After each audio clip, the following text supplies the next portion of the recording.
Welcome to Flat Earth Debate, Uncut and After Show. I'm your host Nathan Oakley, and if you are new to this channel, or you've not done so already, then be sure to subscribe, hit the bell notification icon and join button if you'd like to become a Nathan Oakley 1980 channel member and keep up to date with the Flat Earth Debate.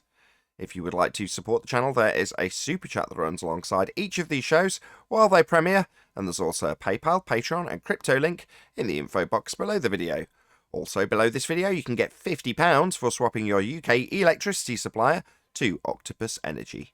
Speaking of Patreon, I'm going to do a quick shout out to all of you who do support me on Patreon, so a massive shout out of thanks and appreciation to Patrick Gunnels, Banter, Will Brax, Melby Styles, Troy Shuker, Bose Nail, Samson, Maris, Mobile Max 777, Neo the One, Lost Cat FE, Rob W, Open Minded, Reese Pound, Del West Watson, Mike, Dick Earth Skeptic, NA Literalist, Maria Neelands, Unbelievable Productions, Blue Ridge Ranger, Rob H, The Real Gabster, Windrider, Liam Nedrick Jr., Abraham Mohammed, Naibai, Adrian Quintana, Skeptic936, Life is Short, Fireball X, TheFlatEarthChannel.com, Texas Mike, Edwin Johnson, Kirsten Smith, and David Wayne Foster.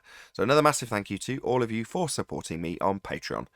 Now I'll hand over to whoever is in Discord and Google so you can enjoy their conversation while I set up for today's live show.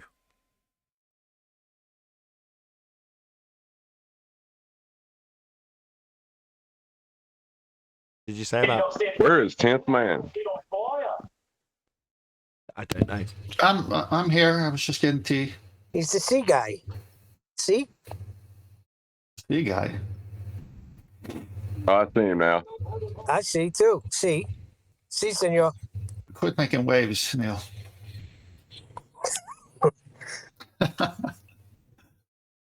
Good morning. Yeah, there's some mainstream fakery going on or something. Where is everybody from Discord? I'm telling you, the Black Swan, when it came out, had them initially poo-pooing it and downplaying it. Then they tried to fight it. Then they got confused. Now it's so devastating prior to them admitting it that they've seen everyone come here get demolished trying to challenge it. You're not going to beat geometry.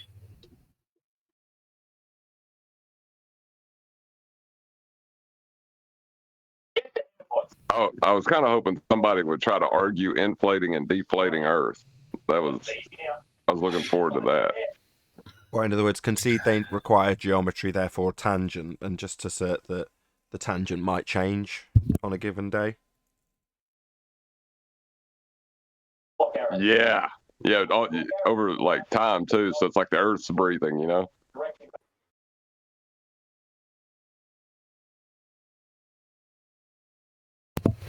Yeah, I don't like that argument. I've got to be honest. You mean the Earth is not breathing? Well, you can't have their radius values fixed for a reason. They've got a fixed value for where the equator is, and it's lined up to what's happening above our heads.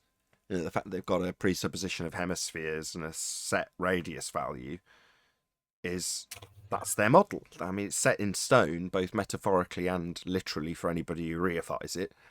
But you can't change that value. It's not like you can inflate the sphere. Once it's beyond the geometric limitations, that's the end of the geometry. There's no other. You can't sugarcoat the Black Swan argument, basically.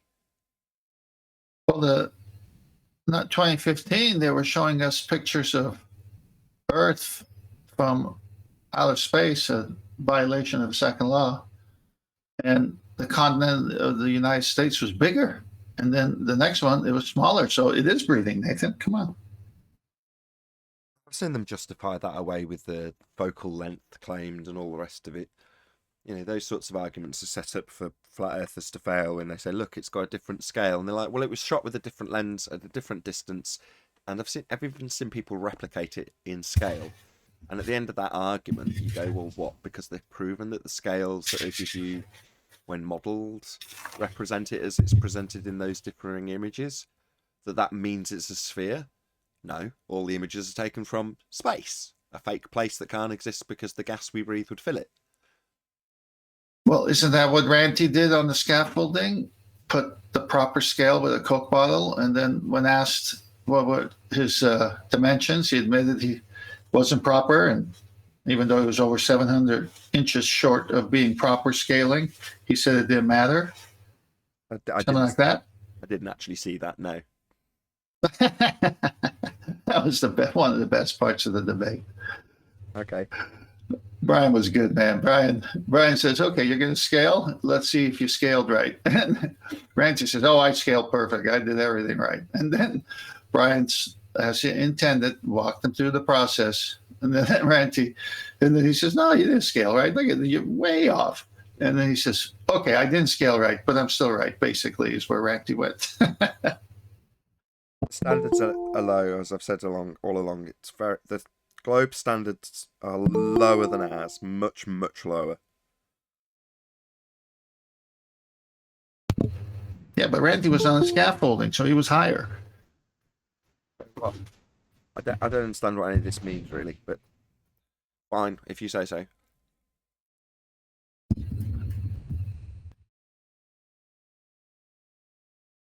Yeah.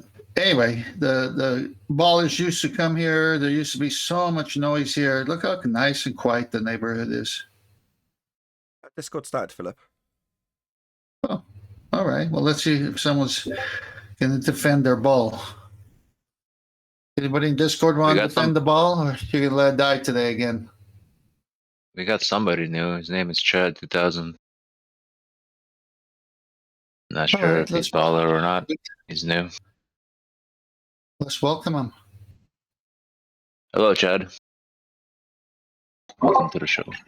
Hiya. Yeah, no, I'm not a baller. I haven't been on for a while. I just came and have a listen. Ah, it's Chad. Welcome, Chad. Hi. Good to have you. Chad, who isn't Chad? Chad is. It's Chad from 247. That was hi, Chad from 247. Yeah, I just came on to see if there's any new arguments. I haven't listened into the flat Earth stuff for a little while, so How long have you been away? just lingering. How long have you not been listening, so to speak?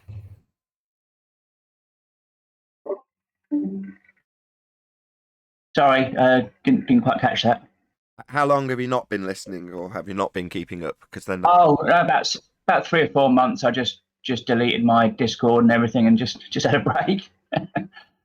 In the last couple of months, with this, you know.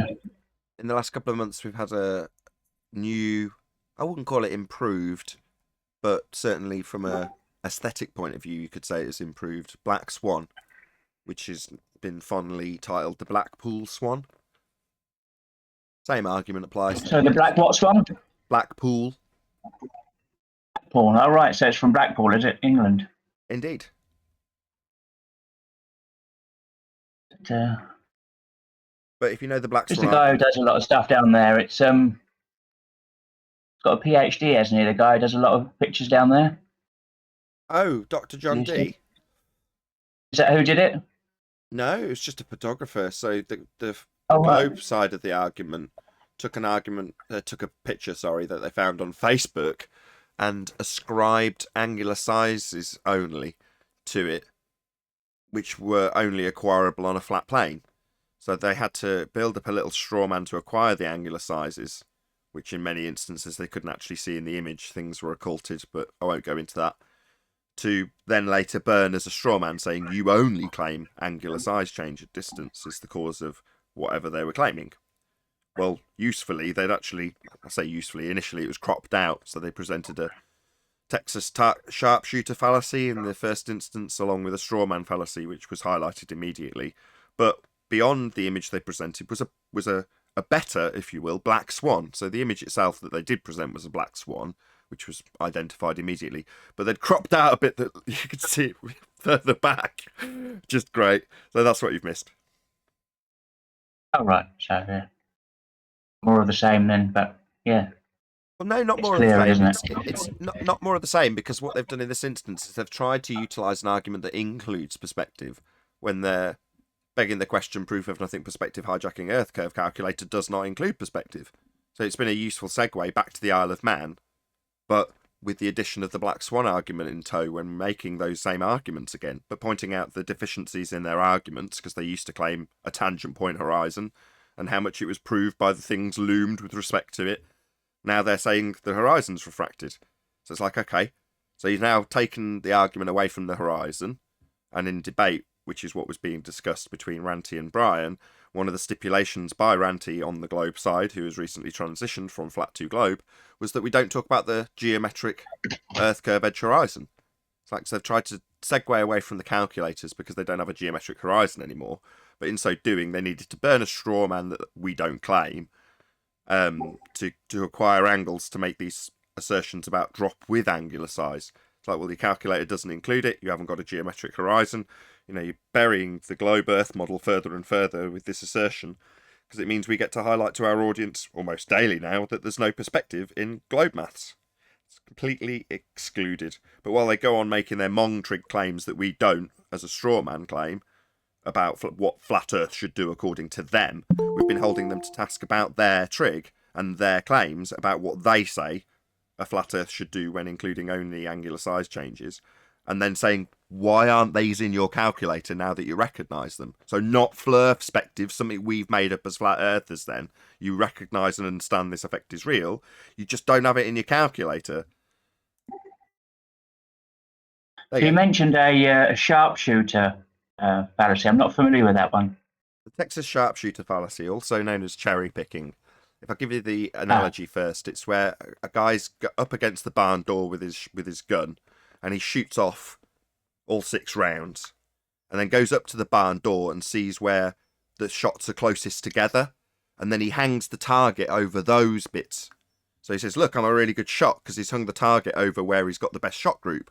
Well, in this case, they've got an argument they want to make, and they've taken a picture and just cut out the bit that best suits their argument. Also known as cherry picking. Thanks. Anthony brought up a point about the crop part. They may not have been the ones to cropped it. Cat said that, but like we don't know that he did, and they act like it's some big thing that it might not have been them. Do you have a picture of the latest in main chat? Anyone could post it, please. Maybe someone from Discord will post it for you. I wouldn't know how, but hopefully someone will help you out, I'm sure. All right. Is it in Skype? I haven't got it. Or do I gotta hunt it down? I've got to be honest. I have one that's a screenshot of some of your screen, Nathan. I'll post that. Fine. I don't keep up to date with any of this stuff. People bring it to me, if you know what I mean. So everything I've told you is secondhand, and if you're an audience member, you'd have the same info that I've just given you. In other words, that's just my rendition from secondhand info that I've not looked into in the slightest, and probably never will. Master B, righteous. Got it. Thank you, Ted.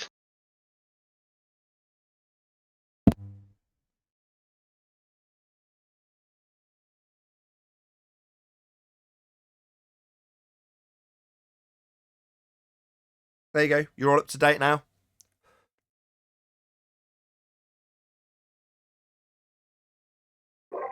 Thanks very much.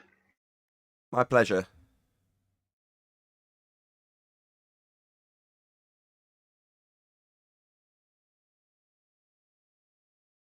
But nothing else has changed. Sorry, go on, whoever that was. Hold on, I haven't got there yet. Almost. Oh, wait. Heart beat me to it. All right. Well, Yeah, I put it in the main chat. Did Tenth Man say he put it in Master B? Where is that place? yeah, it's Our chat. Internal chat. I hear of this Master B and I never see it. It's just an internal chat. It's not a public chat.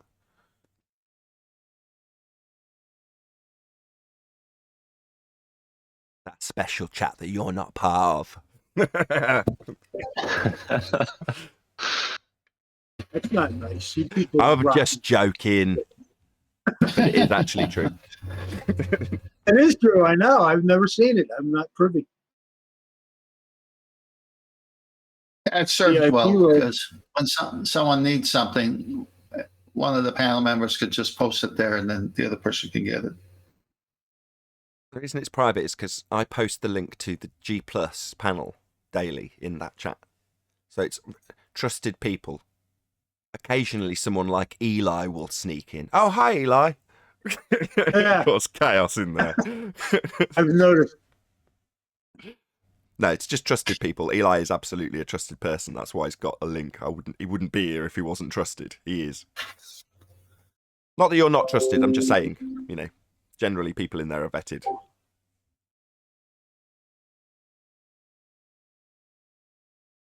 Only because it's You so can always easy. tell when he. Go on. I was going to say you can always tell when he opens his mic. Yeah, it's one of those things. Thanks for that. Good morning, guys. Hey, Eli. Is That's that one of him? those Is things. that Eli? That's a quirk of the show. It's accepted that is just part of some of the guests' situations. Nobody's sat in a fully treated acoustic studio like me.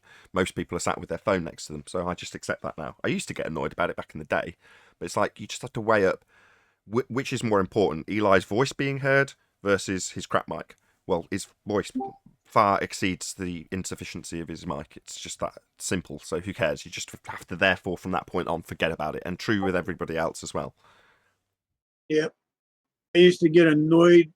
I'd actually stop listening to the show because Paul's kids, every time Paul turned his mic on, I'd hear, and I was like, Jesus Christ. And then Chocolate, he would turn his mic on and you'd hear like air compressors and. It's one of the quirks of the Are show. you guys all in New York or something? Or are you all in New York? Yeah, well, I don't speak for him. No, we're not all New Yorkers. Hey, Nathan, I was away for a minute, but I got a slide for you, Master B, to round off our pre-show. Put it up. Whoops. Well, I had it up. Yep, got it up. Yeah, you see it says line the position for the sun there, and you got the observer marked with an X. You got the moon's subpoint, or another word for the geographical position over the Earth at a night, directly overhead at that middle of the Atlantic Ocean there, it looks like. And then you got the sun over there as well, near Africa. And the black dot is the geographical position of the sun directly over that spot. And anywhere on the white circle, you can have an X because the observer could be the northern side, if you look here, or the southern side somewhere in Brazil, or the western side somewhere in the Gulf of Mexico there. Until you do that second circle by another luminary, you're not sure exactly where you are on that circle, but you know that you're exact distance away from that GP. Now, gathering by the sides of the circle of the moon, it covers pretty much the whole Atlantic Ocean. But all that has to be flat. Now, it's amazing to me how people realize to get an angle with a sextant, you need a baseline. And the baseline has to be flat all the way to the GP from anywhere on that circle. So if you are on the left side of that white circle, say somewhere in America, and I'm over here, or let me put you in England because you're already there. So you're the X, okay, Nathan, and say I'm the opposite side of that white dot, and say that represents, let's say, 2,500 miles or something, okay? Well, then I'm 2,500 miles away from it as well, meaning I'm 5,000 miles away from you. All that 5,000 has to be flat to get that angle. This is a death to the globe when it comes to navigation and circle of equal altitude. And you can't get an angle from a curve. So much like geometry kills the globe, sextant kills the globe as well. Right. Model, that is. Obviously, observably, measurably, and navigatably flat. Yes, and furthermore, I think I can create a case for the sextant that if they bring up refraction, or any kind of looming or stooping or miraging, it won't matter because we know that's optical. That line to that subpoint has to be flat and level. It has to be a true baseline for the angle to exist with the altitude of your moon to get your triangle. So it just plows right through refraction, looming, stooping, miraging. Doesn't matter what your eyes tell you. It's got to be flat to that GP. Yeah. So there goes your refraction argument. Is that it? That's it. Thank you very much. Excellent point. Yeah. Couldn't agree more. Someone want to add something? Or is someone just scratching their mic? Got a minute left if you want to add something.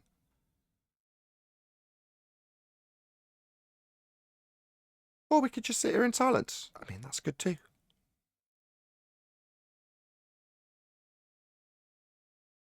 Or you could take my sarcasm literally. That's also good.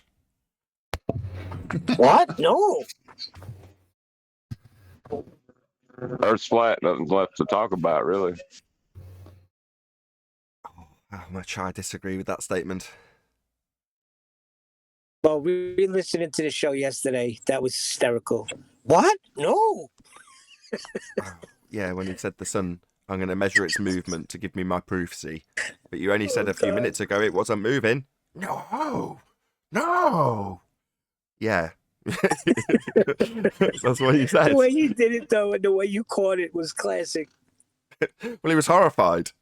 He's giving an example where he's measuring its movement in his own words. Yeah, it's yeah. like, you just told us it wasn't moving. No! No! Not out of my lips. He said, what? No. He was shocked. Like the same sort of shock they display when you point out that their claim is that we've got an Earth curve horizon. No! No! Yeah, that's your claim. That's supposed to be what you're believing in. No! Nobody claims that. But the way you catch it and say horrifying, right?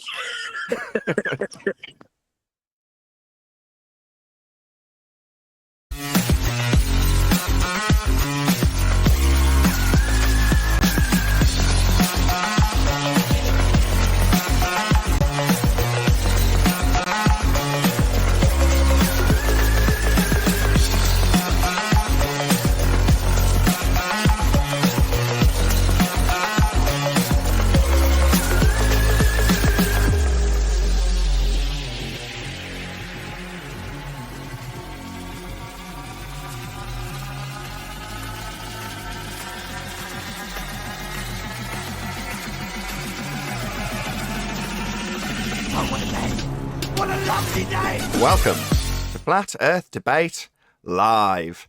I'm your host, Nathan Oakley, and if you are new to this channel, or you've not done so already, then be sure to subscribe, hit the bell notification icon, and join button if you'd like to become a Nathan Oakley 1980 channel member and keep up to date with the Flat Earth Debate.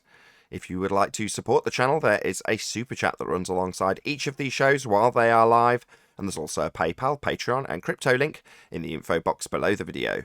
Also below this video, you can get £50 for swapping your UK electricity supplier to Octopus Energy. Most importantly, if you'd like to join the discussion, simply mute the page you are currently watching, then click the link in the info box below this video to join the panel and express your views on the nature of Earth. If you do join, please don't swear. If you do, you'll be ejected, and if you are, please don't try to rejoin the stream using sock accounts. You'll be warmly welcomed back on the next stream. Please also share the show on social media.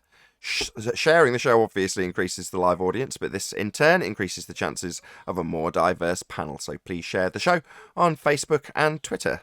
Now we are joined by Neil, Adam, who's that shot? It's 10th Man, father of a stolen child, Eli, and a whole bunch of people in Discord, so welcome one and all. Morning, morning. Hello. Good morning. Hey, good morning. Afternoon, everyone. And a good morning to everyone watching. Any evidence of a physical geometric sphere edge horizon that's formerly known as Earth curve? Not from Nottingham. No, certainly not here. It's amazing that we have to search for this curve. Irrelevant. It's all around us. We just have to look carefully. Yes, Rumpus did indeed tell us that having a straight line, that would be a tangent, was irrelevant. And then I asked him, well, why did you use it then? Because we had to show it you.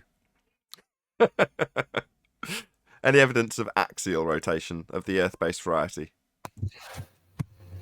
No, Nathan. If there was, then anything off the surface of the Earth would have Earth-based Coriolis and helicopters, airplanes, hot air balloons, bullets, all kinds of things like that. We don't see that, experience that whatsoever. Any evidence of the distance to the sun? No, are we? I will go. It's over there. In my picture? Behind me, dressed as a spaceman? Yeah. Yeah, it's right behind you. I think they're saying now that they don't see physical geometry. Is there a bit of a delay? Not really. We're on to the distance to the sun, John. Right. Well, they're saying they're not seeing physical geometry, so they can't really measure it anymore. Well, they Oh, don't I have see. art. Okay, my bad. So you're saying based on nobody had made the claim though. That's why I got confused. Nobody had said 93 million miles. 93 million miles. What was that, John? No one claims we see physical geometry. Oh well, how are you going to get the R value to measure that distance then? Also, that's a bit of a problem for Einstein, right? Brian's not here. Oh well. 1 AU, Well, right?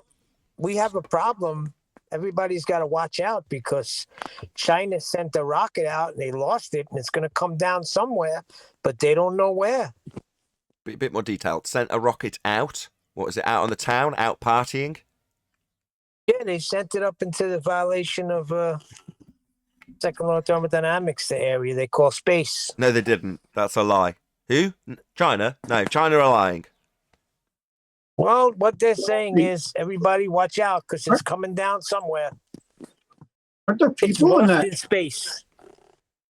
Yeah, it's been all over the news. The Pentagon, the White House, that's all they're talking about today. Yay. Don't be afraid. They Be got very, refired, right? very afraid. It's That's a what I was really saying. good Oh, one, no, Nathan. Buy into asteroid. the fear and have to Space accept the paradigm. That's right. Now, when you're looking up into the sky, wondering whether a Chinese satellite's going to hit your head, you've already accepted that space exists. That's why I immediately said guys. it's fake. Well, where did they say they sent it? Is it a satellite or a rocket? Let's just ask the question. Any evidence you can have gas pressure without a container? No, that's nonsense. Turn Chinese on a satellites. fan. Oh, got lots of... Fan will do it. Say again? What will do it? Turn on a fan and it creates air pressure. Where'd you get the gas pressure from in the first place? It's right there. Okay. All you got Wow. to do is turn on a fan and then you pressurize it. Turning on a fan in existing gas pressure, though. And I'm asking, how do you have the existence of the gas pressure in the first place without a container? Well, if he's saying the fan is the antecedent, there's got to be another fan. Can you show us that No, other it's fan? not. It's moving existing air pressure. And my question isn't about a change in air pressure, a pressure gradient. These are deltas of the original question. So if you can say, well, I can create this, that, and the other effect within existing gas pressure, it's like, well, that doesn't address my question. Any evidence that you can have that existence of gas pressure before you introduce the fan without a container? No. Got to be contained. Yeah, because if a satellite's going to fall from space, then there can't be a container, because otherwise it'd hit the container. And I'm scared it's going to hit me on the head, so there can't be a container. That's based on So you must be able to have gas pressure without a container. So I was told to go outside with a barometer Measure the pressure, and there you have it. Gas pressure out Yeah, of that proves container. we've got. What does that prove? That proves we have gas pressure. No one's contesting that. But to go outside, say, look, there's gas pressure, therefore there's a sky vacuum, is totally absurd. Because look, we have gas pressure, and look up there, there's a volume it's not filling, is a violation of the second law of thermodynamics. What about Mount Everest, though? They say that you can't even breathe up there. So No, you can breathe up there. People go up there and breathe. So it's thinner, the gas that made its way from the ground to the top of Everest, where there's very little vegetation to create any gas, very little life to create gas. There's very little of the cycle's beginnings, but there's still gas there, so it's made its way up. Yeah, that's because it's had an entropy increase to make its way to the top of Everest, for people to still be able to breathe there. Well, it's increased its in entropy and made its way up to the top of Everest. But what, it just stops at the Kármán line and doesn't fill the availability of volume beyond Everest? If it was space No. to fill? Some leaks out. There's some leaking out, though. There's Leaking out of do have what? escaping gas. Hold on, Ted. Some leaks out, right, is Yeah, to we have assert that escaping you've got gas. Absolutely. a leak in a container. Because in terms of it leaking out, you can quantify that in terms of what it will do. And there's a description of what it will do. It's called an entropy increase. Well, not a little bit would disappear. The gas would fill the space. All Well, of he it. said leaks out. Yeah, he said leaks out. So he's already saying there is a containment and there's a place where it leaks out. Is that what he was saying? Actually, I know. I guess I said that wrong. It just Okay. escaped. So I said right. Escaped. Escape out of where? Yeah, see, I don't know how to say this then. Just, it goes. It escapes from some of it escapes from the non-containment that's keeping the rest that isn't escaping from the non-containment from escaping the non-containment. There you go. How's Right. that? You've Very got good. Thank you. to be able to It would repeat be that nonsense for me constantly to filling challenge that it in available rebuttal, though. space. Harp. Go on. You were saying constantly something. Go on. No, it should be constantly filling that available space, not just a little bit leaking out here and there. This one little spot, like a hole in the damn container. There is no container, so be constantly filling that available. Yeah, all of the gas. Well, I think we're spinning so fast, it just kind of keeps the gas here. You know what I mean? No. We're spinning so fast, and then the sun. We're going around like 66,000 miles an hour. See, we're moving so fast. There's no way it can escape. Right? Is that how it works? No. Wouldn't that go outward? Yeah, but doesn't that force when you spin real quick? Doesn't that keep everything inside? What centrifugal No, force? no. No. But that's not what's being claimed anyway. There is no claim that holds the gas here. Gravity is not a force. Centrifugal force Atmosphere. would throw it off if that was how gas worked. It isn't. It's just free to expand of its own volition in all directions. And if it encounters anything, be it another gas particle or the walls of a container, it'll bounce off it. That's it. But how about in pseudo-Riemannian force space? Could the bending of space-time cause it to prevent expanding in all directions and kind of stay in the puddle that would be represented in the 3D world as a ball? That's where you There went you wrong. go. Represented in a 3D world. No, 4D space-time isn't represented in a 3D world. It's a conceptual mathematical medium. So no, it has no effect on the 3D world. But what about the force of gravity emerging There isn't from one. pseudo-Riemannian force space, non-force gravity? You That's not can an- calculate it if you What like, about- but it's hold not on. real. Just listen to how Arwin phrases things, right? What about the force of gravity that's in the pseudo-Riemannian? That's a non-force. That was his question. Right, it emerges from the non-force of gravity. So a non-force gives rise to a force. And the non-force, which is described in pseudo-Riemannian force space as the bending of space-time caused by the uneven distribution of mass, gives rise, and that's called gravity, by the way, gives rise to, and that's not a force, but that gives rise to a force called gravity. So the not actual force of gravity gives rise to a force of gravity. Is that what you're saying? Yes! That's nonsense. But that's what Fight the Flat Earth said, if I remember That's correctly. still nonsense. Doesn't matter who said it. I thought it was fascinating.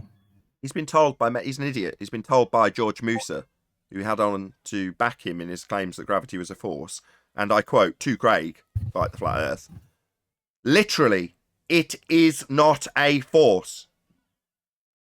That's what George Musa said to him. Yeah, I don't think that. I But don't think you that was. can think of it as a force. So No, that wasn't part of that statement. He took that. No, that was part of a different statement. That statement was, quote, gravity is not a force, but you can think of it as a force, end quote. Well, thinking of a car as a baked potato can be done. You can think of a car as a baked potato. It's not a baked potato, but you can think of it as one. Right, but you could definitely sell it and get a baked potato at some point. So That's you true can also. consider it to be a baked potato. I can, and you can too. I give you permission. It's not, you. but you can. You can get in a crash, Arwen, and think of it as mashed. Boom, boom. That's a good one. Well, Right, but we I all- don't actually have a baked potato like that. we often talk about gas pressure without a container. Do you see what I posted in the chat? Did it even go through? I think it did. In which chat? I don't see it. Main Master chat? What B. chat? Oh, no, Lite, I'm on the wrong one. I'm sorry. It's okay. He's posted it in our special private chat. I'll post it In their own I'll little post it in clique there where too. we ain't allowed to Well, see. I mean, That ain't right. That ain't since cool. it's not. You're gonna get him rumpus about presenting it to me so I can present it to the audience. Okay, I've got it up for you, Eli. Matter in the liquid state. Right? Awesome. Yes. So this says matter in the liquid state, right? Matter in the liquid state maintains a fixed volume, but has a variable shape that adapts to fit its container. So my question is the outside of a ball a container? No, it's a surface.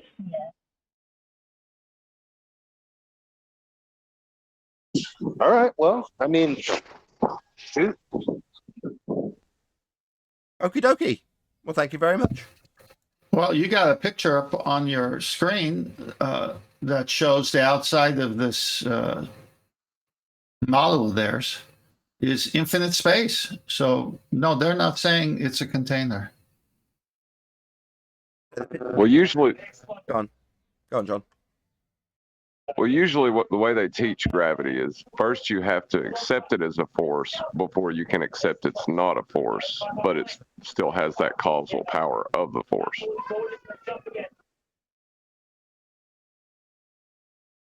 Any scientific evidence of gravity? Well, and where do we observe this causal power and evidence scientifically of gravity, John? Well, first you have to pick something up and then drop it. Helium balloon. Okay.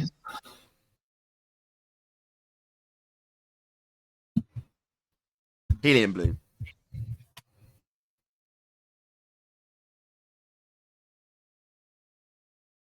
Is that it? John. Moving on. Clearly, moving on. Any single viable hypothesis from any of the fields of astronomy, cosmology, or astrophysics? I'm afraid my attempts to get Dr. Becky to answer simple questions is put on the side forever. They're into pop science, not real science though, but they like to call it science. And pop science is, looking at things through a telescope and imagining it and then using calculations and seeing something black out there and calling it something.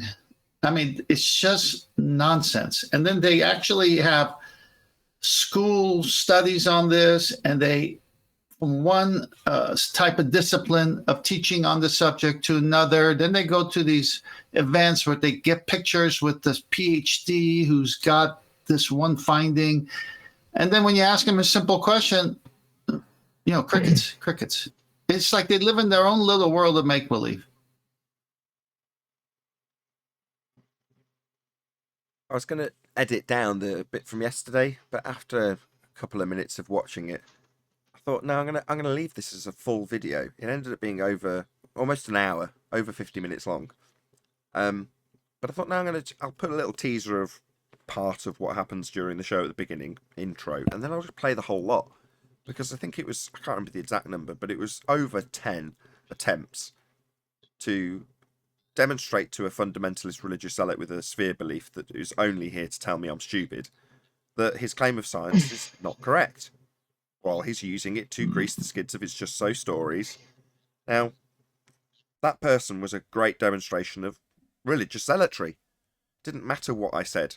It was ignored. It fell on deaf ears, regardless of how concisely it was put to him, how many times it was put to him. If it disagreed with his position, it was ignored. And I thought that's worthy of a separate video, even though it'll be lengthy. So check that out. I am going to release it. I've almost finished doing it. But yeah, check that out. I'll release it in the next day or two, hopefully.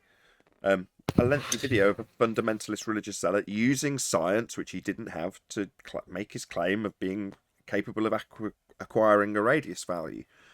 You know, just nonsense. Doesn't matter how much you prove them wrong.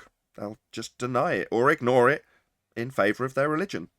In this case, and the most telling part of that, as well as past conversations that were similar to that, is that we even take their source as to what it's supposed to be and ask the question. Like the black swan is really their argument. If the Earth is a sphere with a radius of 3959, it's the best way to beg the question within that modus tollens, and we're giving it to them and saying, if it's this, then this. That even destroyed. So just by bringing up, it's a straw man. Exactly, chocolate. Exact. So we reference their 3959 and give it to them in the modus tollens. Well, if it is, then this, right? Well, it is, but not that is where they go. It is, but not that. So then it's not. So, which is funny, because if it was that, they would just accept it and say, yeah, well, yeah, of course, if the Earth is a sphere with radius of 3959, yeah, because the geometric horizon is at 1.2 miles. But because it's not, nah. We can't use that. It's a straw man using our radius against us. What do you mean? It's a joke. Anyway, good morning, guys. Good morning. Hey, chocolate. Oh, John, go. The basis for our calculations is a straw man. Yes, that's what they're saying. They deny their claim in the first instance, to the degree where they'll say the horizon is not Earth curve. Yeah, that was the second response that started making me just start bugging out of my brain. Like, wait a minute, do these guys know what they're saying? First of all, they're telling us that this thing that boats are supposed to be going behind, we don't see it. And now their radius is a straw man? What? Like, Yeah, insanity, man. But that's where we're at, right? What is it, 6 or 7 years into this argument? That's where we're at. They deny their claim in the first instance. You're supposed to have 15 degrees an hour, turn of the Earth, underneath things not attached. It's called Coriolis effect. Show it me. Well, I can't. We don't claim that. Who says that things turn underneath? I'm going to debunk your claim that you say that we make that things turn underneath. Yeah, that's Coriolis effect. We don't claim that. Give me a citation where we claim things should drift at 15 degrees an hour. By the way, thanks, Bob, for proving that things drift at 15 degrees an hour. We don't claim that. That's what they do. Well, they do when they say the sun's going over the edge or the sun is setting or the sun. They do claim it because they're saying the Earth is turning at 15 degrees an hour. And that's where they have their problem. If they would just say we're stationary and motionless and then it's the sun moving, they wouldn't have a problem, because when you say the sun moving proves the Earth is turning, well, then great. Get up on an airplane and the Earth should turn under that too, right? Boom, dead, over. It's useful to hold these claims. Citation for that? Go on. Yeah, it's called Pan American, TWA, Delta. Chocolate.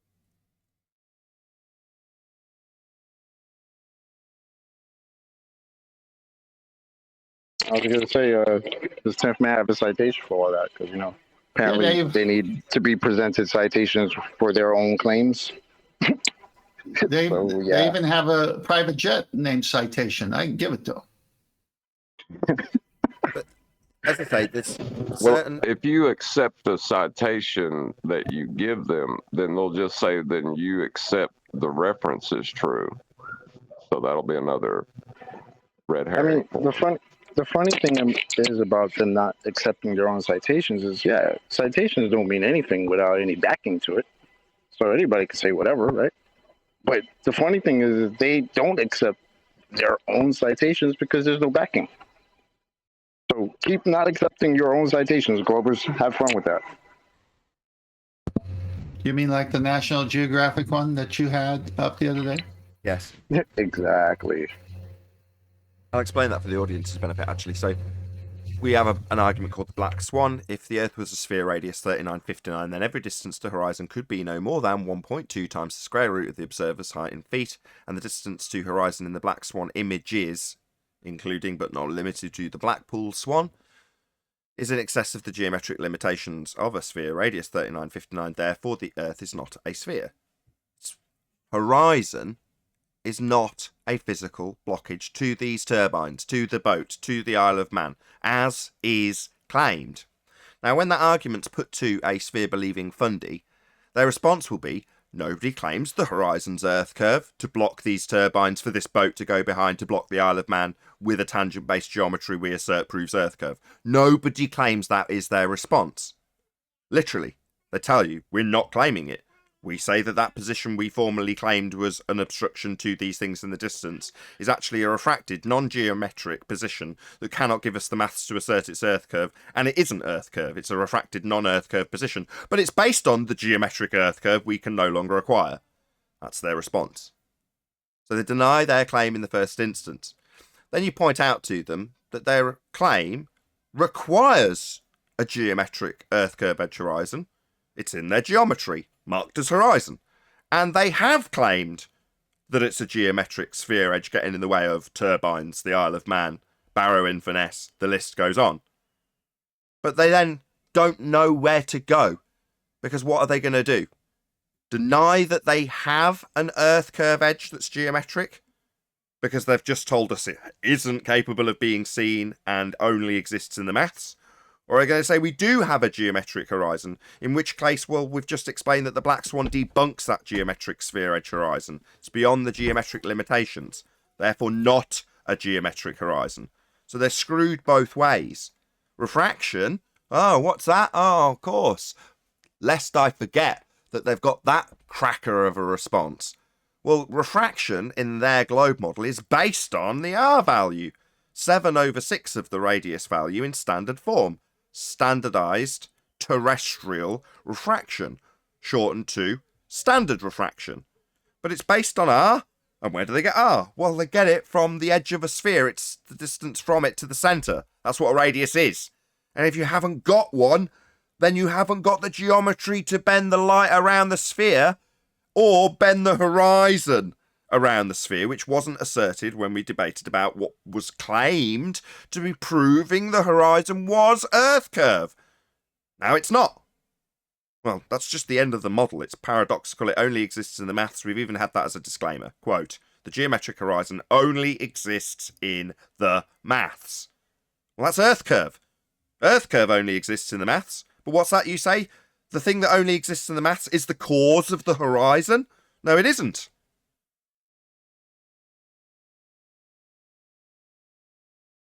So why don't you show us where the globe claims that this geometric horizon is visible? I can't stand it. There is a geometric horizon. It's just not spherical geometric horizon. It's flat geometric horizon. Bev pointed that out to me, and I immediately had to concede in that point, and you're right, Arwin. But he trimmed it out as Nathan concedes geometry. I'm like, you bastard, with the clickbait title. I mean, don't get me wrong, you've only got to get 30 seconds into the video to realise it's just clickbait. But by the same token, I was like, well, technically, true. You know what I mean? He's got me there. I was like, good on you with the clickbait title, Bev. Shout out to you, my friend. Also, shout out to you fighting the good fight in the chat there, Arwin. I was watching it go by. Epic stuff. Any evidence? They keep trying. Any evidence of a self-perpetuating molten iron core at the centre of a presupposed spherical Earth? Hell no. Well, No, they there have are- tests and models. It's just there's no actual confirmation that any of the tests or models are real. Some models the are Black real. Swan killed that too, Nathan. Indeed, yeah, you got to have a centre of a presupposed spherical Well, Earth for the molten or They would solid be iron if they core were to be at. scientific models. Say again, chocolate. Colin said none of those models have been tested. That's because they're not scientific models. Because then they would have been through science. It would have been tested and validated, and we wouldn't need to talk about it. What scientific? The only scientific models I know are really hot chicks that do science, but are also models on the side. All right. Days to confuse. Citation. Just Google pictures. There's also models pretending to be science to promote it. You could call those scientific models too, I guess.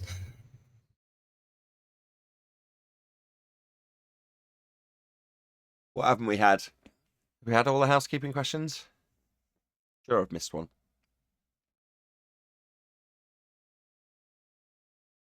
No, I To think do that is the it. astrophysics and all that. Yeah, covered gravity, astrophysicists, no scientific evidence thereof.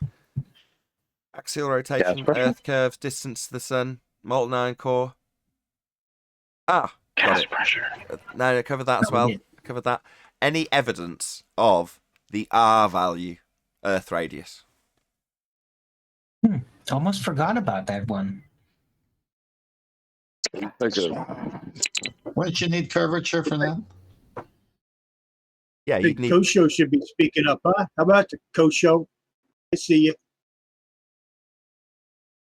I don't see him. Yeah, incognito. Yeah, like Kosho, reveal yourself, Kosho. it's like Earth curve. It's incognito. Kosho's like the geometric horizon. You don't expect to see him. Kosho was sent away on a task if it is him because he didn't think weather was real last time he was here, and I was like, obviously we've just spent some of this show talking about their refracted R value that they automatically apply. You know, why wouldn't you automatically apply a value that bends light around sphere Earth? We have atmosphere, right? Well, when it comes to making up a straw man claim that flat earthers don't claim, they just remove all effects of the weather. And I pointed that out to him and said, go and get the weather data, the legacy data for the claim that was made that Kosho didn't know anything about, but simultaneously had all the data for the camera that the picture was taken from, because he's a liar. No, he Wait, told me. hold he on, told me. Mr. Hurricane's 100% move in a straight line thinks weather isn't real. That's not what he said to me on Gem Panda. On Gem Panda's server, he said that Nathan would not allow him to give an answer because Nathan knew that he had the right answer. Come on, Kosho, tell him. When the baller wants to say weather is not real, the argument gets a bit long-winded. all they need is 10 more seconds.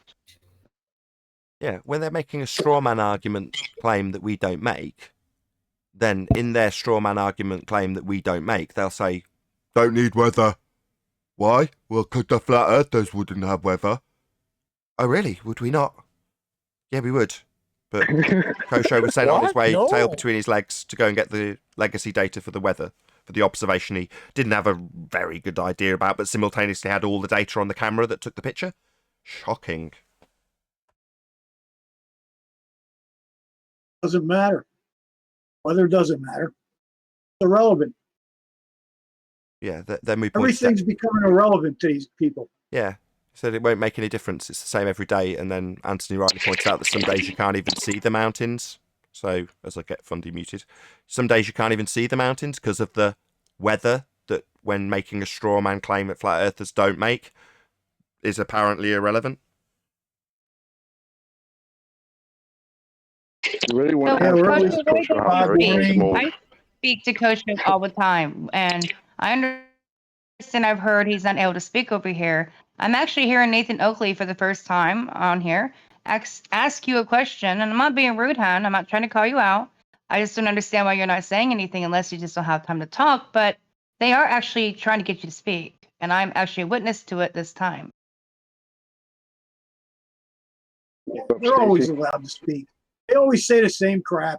They're always given ample time. I mean, Nathan, as far as I'm concerned, is one of the most patient people I've ever heard. Over and over and over, he will repeat himself. Okay, can you shut up already? Shout out to LV23 for the super chat. Really appreciate the support. Well, the real problem is they like to answer questions no one asks. Yep, And after that's the third, exactly fourth, true. fifth, sixth time, it just gets really bothersome. Or they'll just say, well, your question is malformed or it's irrelevant. I mean, what the? Well, the biggest problem they got is when they start with the fallacious reasoning and you say, okay, you can't assume the outcome, you need to prove it. And then they keep continuing. And then later they get off the show and say, yeah, he wouldn't let me talk. He cut me off. Well, your argument's fallacious. Why are we going to waste everyone? I mean, unless you can prove that us saying it was fallacious was wrong, which they never do. Anyway, have we got the weather data or what? That's going to be 85. I need the weather data on those hurricanes.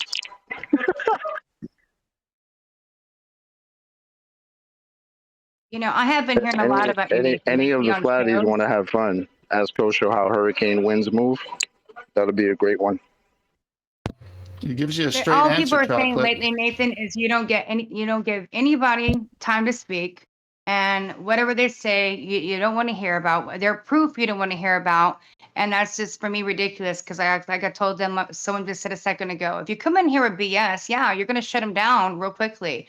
But if you actually have some evidence and some verification, then yeah, Nathan will hear you. But that's the problem. There is no actual evidence or verification. So as soon as they start speaking, yeah, you're going to shut them down if it's not true.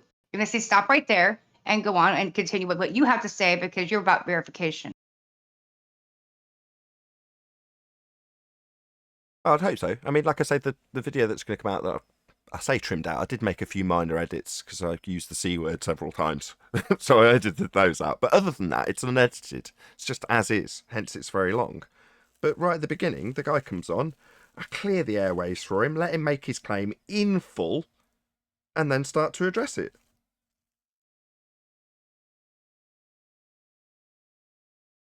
So again, they're just saying a bunch of lies like normal. And now we verified that.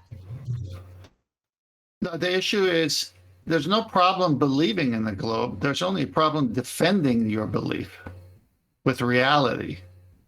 Back to Owen's epic quote. They want to live on a sphere. They just don't want the consequences of living on a sphere. Which is stupid. Why would you want to live on a sphere? Because that's what the Western world believes. Especially when you live on a flat plane. Right. Because then none of the movies would make any sense. That's why. That's the only reason I could buy it. They all show you a flat plane until they go into the space. But other than that, anything that's filmed on the ground, that's flat, stationary. It's how we experience it. I don't get where they transfer that into Star Wars land. They just want to have any evidence of that? ball. Yeah, I live Can you prove the Earth is flat? This is what they ask me all the time. Can you prove the Earth is flat? Yeah, Blackpool Swan. Hold on. Yes, I can. We take measurements. Everyone measures it as flat. Correct. I added that to my replies. Prove the Earth. Obviously, observably, and measurably flat. Now, I don't know if I'll add navigationally flat onto that as well, but it's true. You know, we deal with a flat world. That's just a fact. The extraordinary claim is that we're on a sphere. I bought this little lighter yesterday at the shop, and it has an astronaut on Mars looking at some other planet. I picked it up. I showed it to the girl. I was like, "Yeah, because this is what we do," and she started laughing. She doesn't believe it either. Yeah, It's funny. You go around and I don't know. maybe it's because of where I live. People see, I don't know. There's a lot of people that don't buy the whole ball thing around here. A lot of flat earthers, mostly fishermen.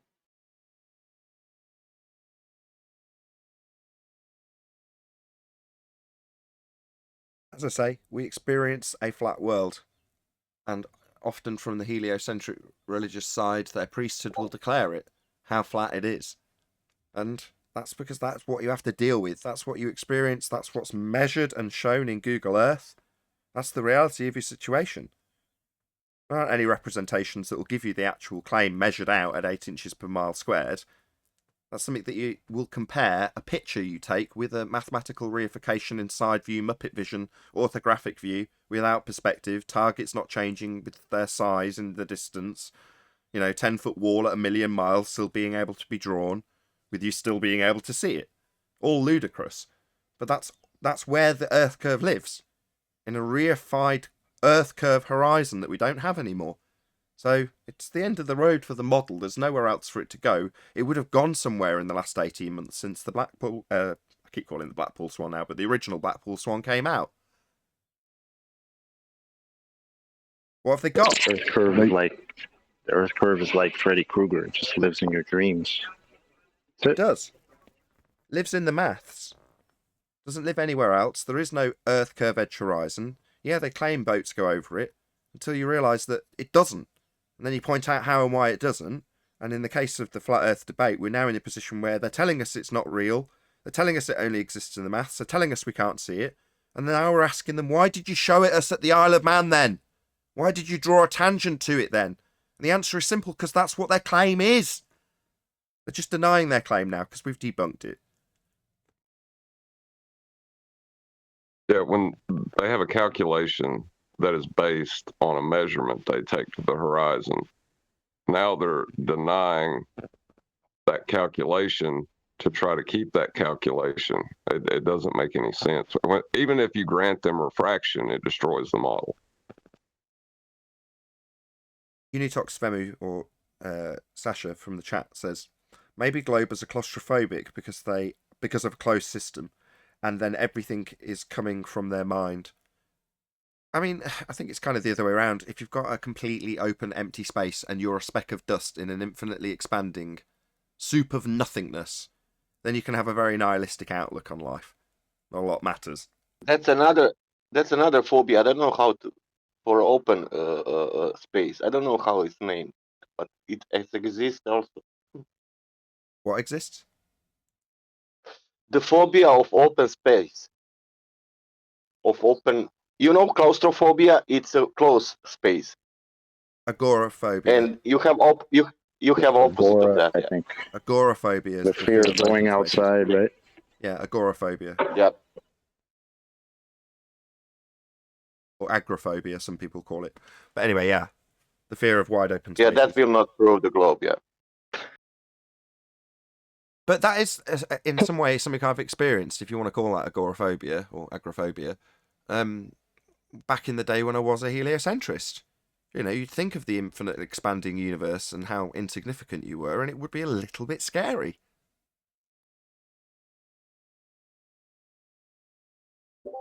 I was a geocentrist. I was never a heliocentrist. Never worshipped the sun. Well, now I'm thinking about but the term, maybe I'm putting it together myself, but geophobia, right? Because we investigate these things. We just go wherever the information takes us. They refuse to deal with the information. They're geophobic. I don't think it's geophobia. That's good. It's zealotry. The word zealotry.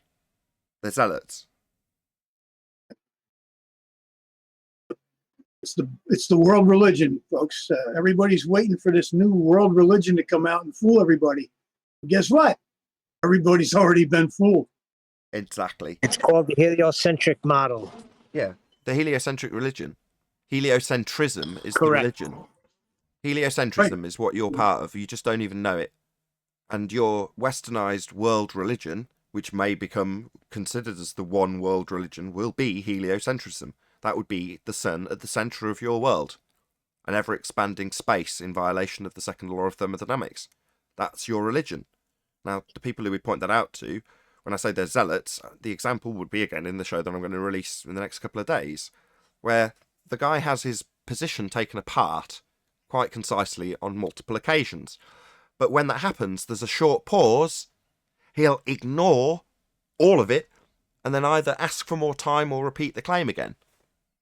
And you're like, well, your claim's been taken to pieces. Now, in that instance, it's a claim of science, having a scientific validity to a just-so-story presupposition.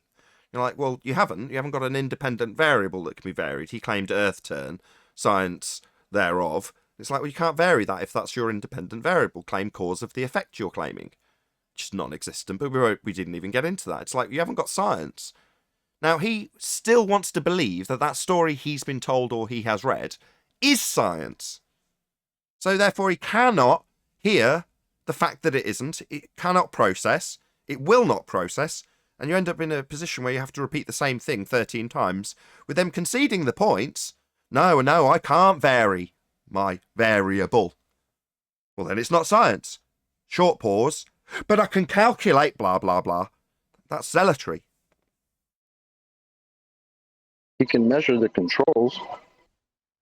Well, he was saying that the control variables, are going to be causing the independent variable to have the effect on the dependent variable. I've extrapolated out his logic, but that's what he was saying. The controls cause the independent effect. That's essentially the shortened version. I can't paraphrase him perfectly. I can't quote him verbatim because he was foreign. I don't know how to paraphrase exactly how he phrased it. But nevertheless, that's essentially what he was saying. The control. He was saying you can measure the control. Yeah, I can measure the Yeah, I controls. remember because he said it like 15 times. Yeah. It's just ludicrous. But then we asked him, well, I think the way I phrased it was, what's a constant variable? Now, I was caught out by that on my QE, I'll just confess now. It was like, because it was a term I hadn't heard. Like, what do you mean, constant variable? That's a double, that doesn't make sense, right? If it's varying variable, then how is it constant? That makes no sense. Well, it's something that can potentially vary, but you hold it constant. Constant variable. That is what it's actually called. It's just your CV. Constant variables, right? IV, DV, CV. Well, if you've never heard it phrased that way, and you're like, well, we've got controls, we've got constants. Okay.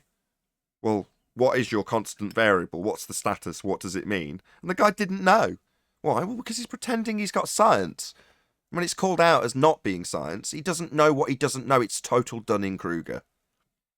Shout out to Bobby Zines, who says, here's a few quid for reaching 130 viewers. Well, thank you very much. Didn't Rumpus give the whole show away when he said it only exists in the maths? Yeah. Earth curve only exists in the maths. Well, there you go, folks. Yep. And then I tried to ask him, so the boats are disappearing behind the maps? Basically, yeah. But yes, basically. What? They're saying the horizon is caused by Earth curve. Earth curve only exists in the maths. Therefore, boats going over the horizon with an assertion of Earth curve is boats going over something that's caused by maths. Yes, that's correct, Chocolate. Well, if you refract the horizon, though, you don't have nothing to base your mathematics on. Precisely. And that's the black swan. 18 months down the line, hopefully it's starting to sink into the fundies when they bark refraction. Now, little do they know that there's method in John's madness. You know, he's going to put this particular photo up for a reason. I found out after the fact when he sneered at me, or sniggered, I should say, not sneered. When he sniggered at me, he was like, yeah, I want the one with the bendy grains, and I want them to say refraction. It's the death knell of their argument, because they've no longer got the geometry to claim if they haven't got a tangent. As soon as you refract the horizon, you're debunking your argument that the horizon's Earth curve. That's the end of the argument. Now, yeah, it's taken them a while. They still come in and go, refraction, and Dunning-Kruger, because they don't understand the argument. They don't know what they don't know. They just think that's the response, because they've been handed it by people who they perceive as more intelligent than themselves. And when they say refraction, well, that's obviously the end of the argument, right? Well, no, your refraction's based on R. When you point that out to them, they go, well, I can still get R. Well, no, you can't. You've just told me you can't measure it or see it. Yeah, but in the maths I get the R, and then I make the horizon be that mathematical No, you don't. That's nonsense. It's a reification fallacy.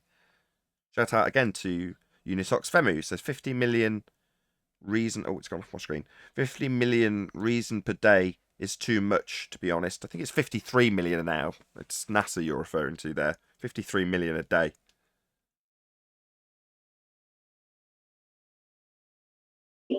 Well, I'm getting slammed for that religious remark in your little chat over here. Which religious mark? Even Kosho's busting on me. In the chat. Kosho's Yeah, still in the here. main He's not chat, not speaking. the privy chat. What happened? He doesn't like us today? Oh, well. Come on, Kosho. Yeah, he's, What's going on, man? Let's just call him No Show.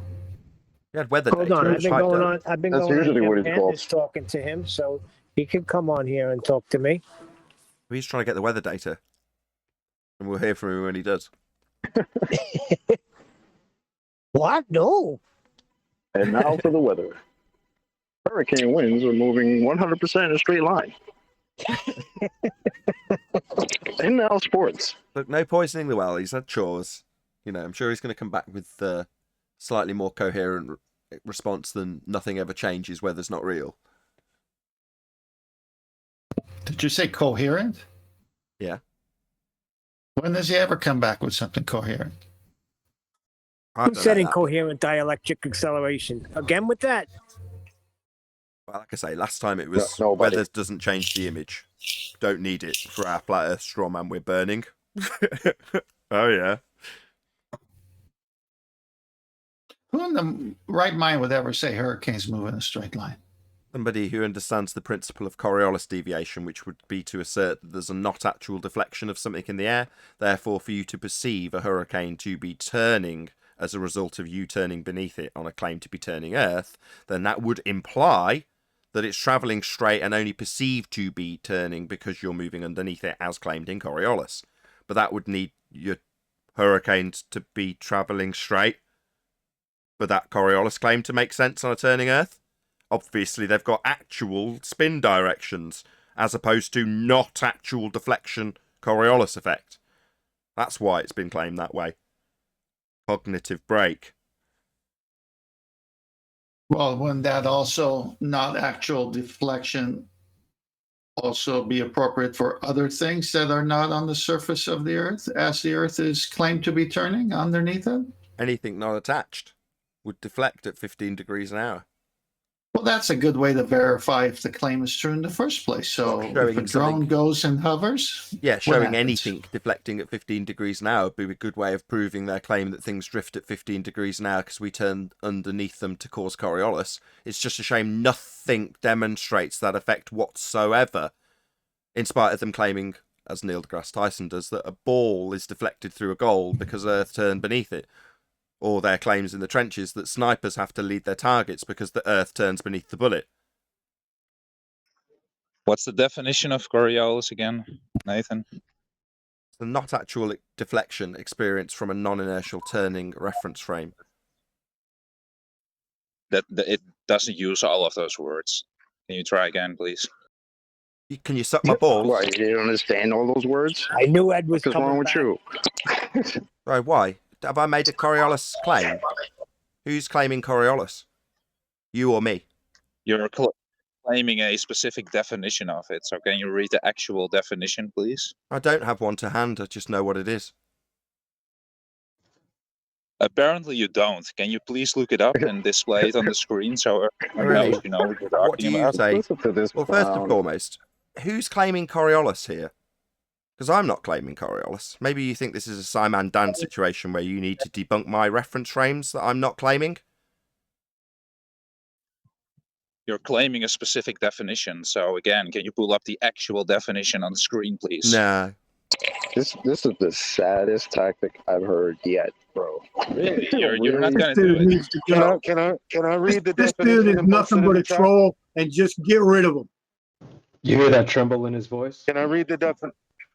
Yeah, it's Can I pretty read the cold definition outside. that he asked So, for? did you think I asked to joke around? I'm asking you for a Whoever's reason. asking to read the What's definition the out real for him, definition of he's not going to Coriolis, shut up. Nathan? Somebody from the background said they want to read the definition. Now, I don't care if Eli. you do or you don't. If you want to, you can. But I know what Coriolis effect is. I can detail it very specifically and clearly and concisely for I an don't audience. think you do. Oh, really? Who's making the claim, I Yeah. asked. Why do we need to do this, was my original question. Who's claiming Coriolis? You are claiming a specific definition of Coriolis. So this isn't So again, Coriolis can you debate. pull up the definition, Okay, please? okay, that's fascinating. We're not here to debate the definition of Coriolis, though, are we? So who's claiming this effect of Coriolis for us to want to or need to debate about it? Because I don't want to debate the definition of Coriolis with you. I want to know who's claiming it. You don't seem to want to I answer, wonder why though. you don't want to do that. Well, I'm wondering who's claiming it. Why would it be under discussion? And the reason he doesn't want to say me... you are claiming a specific definition. That's true. And? Right. And? So can you pull up the actual real definition on the screen, please? Why? So you can demonstrate you know what you're talking about. And why would we be talking about it? You just talked about it, so can you And why? demonstrate Why you would know we what be you're talking about it? or not? Hey, Globe Defender, you seem reluctant to want to state this as a globe claim. You seem to want to flip the burden of proof onto me to get me to cite a definition of Coriolis because I'm claiming Coriolis? No, I'm not. What did I claim has the effect? I can give you a demonstration of Coriolis with a verbal representation that's concise and clear for an audience if you wish. I don't need to cite it. I can verbally describe it accurately and concisely, and already have done. It's the effect of not actual drift observed from a non-inertial turning reference frame. That is Coriolis. Don't have to like it. Why would we be discussing it, though? That's not what I said. Why are you switching it? I never said you claimed Coriolis. Who does then? Who does claim Coriolis? Why would we be discussing this effect? So you're saying that he Claim didn't a claim very Coriolis, specific that he claimed definition the of Coriolis. definition of Coriolis? Ed, this is sad as He shit. claims a very specific definition. Yes. So again, Okay, can you pull up the actual definition, please?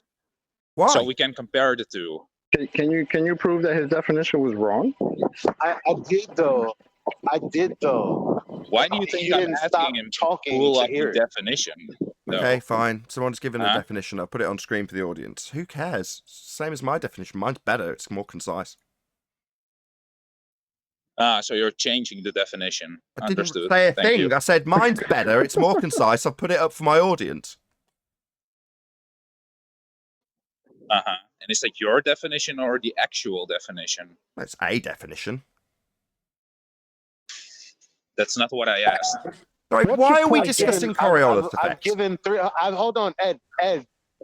I've given 3 sources. All I did was type in Coriolis. Gives little graphics of the globe and it explains or defines what it is. So, without further ado, can you allow so can us you to read out one and compare it to Nathan's edition? Oh, this isn't my position. Oh, I'm glad you said it that way, finally.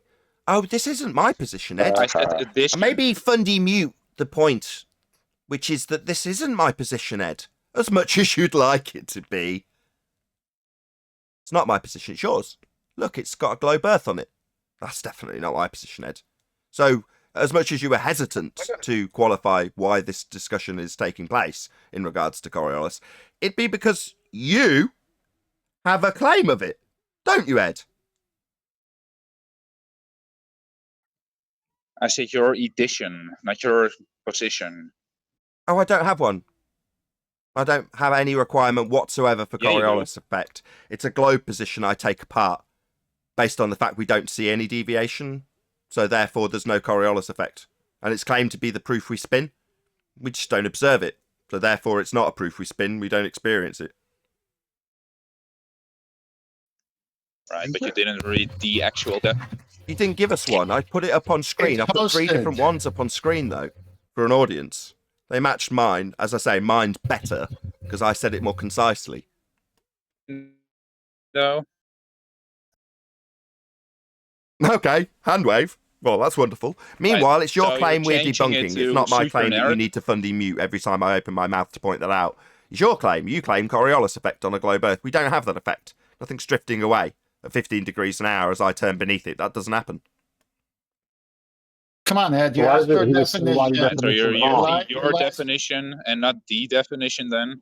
No, I put a Elijah definition on posted- screen which matched my definition, and it doesn't happen. We don't experience that. That's the third time I've pointed out that we don't experience your globe claim of Coriolis that we don't have. Definitely not my claim to debunk now, is it? As much as you want to ascribe it to me by saying, well, you're talking about Coriolis, therefore I'm going to be here debunking your understanding of Coriolis, because this is Coriolis debate, as opposed to flat Earth debate. Ed's afraid to give us his definition. Right, because so can you he read knows out it the won't match actual the ones on definition the then, screen. instead So of he's wasting time. Why? yapping Why what would it's I supposed need to cite it? suggest? Ed, I'm not making a claim of Coriolis, therefore I don't need to back my claim of Coriolis with a citation of what Coriolis is. I'm not claiming it. That's the fifth time I've pointed that out, Ed.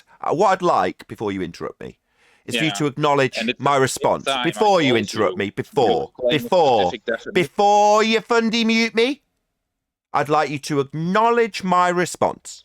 You've come here to ask me about my definition of Coriolis and how I have cited it and used it. And I've responded, while I can talk about all sorts of things all day long, if I'm not actually making any claims about Coriolis, there's no requirement for me to cite it, Ed. However, there is a requirement for you to cite it and define it, given that you're claiming it on a globe. We just pummel it here. Now, I know you don't like that. You'd prefer it was our claim you could challenge. It isn't. It's your claim we challenge and debunk. Sorry if that offends you. Sorry, not sorry. It's not offending me. Ed is I'm not afraid. deflecting. Ed is afraid of. This is corny, Ed. Ed, this is so corny, bro. Like, you don't even actually want to defend the claim. You want to defend. You want to argue his definition of your claim. Yes, that's Do correct. you realize how ridiculous that is? Well, that was the standardised position, Chocolate, up until a while back. The position was to attack a flat earther's comprehension of Coriolis effect, rather than argue about the awkward detail that they don't actually have it. Much easier to challenge our understanding of this effect, and then juxtapose it with conservation of angular momentum when they don't have that either, and argue about that instead, because they don't actually have any deviation at 15 degrees an hour, which is their claim. So much easier to argue with our understanding and make it our claim, which it isn't. With that, I'll say if you are watching this on either Nathan Oakley 1980 or Nathan Oakley premiering streams, then stay tuned, as there will be an after show to follow. Unfortunately, if you are watching this live, this is where we bid you farewell. So a huge, massive, enormous thank you to all of you who smashed the super chat, liked, commented, shared, subscribed, and all that good stuff. Once again, stay tuned if you're watching on a premiering stream. I've been Nathan Oakley, and I'll see you all in the next video.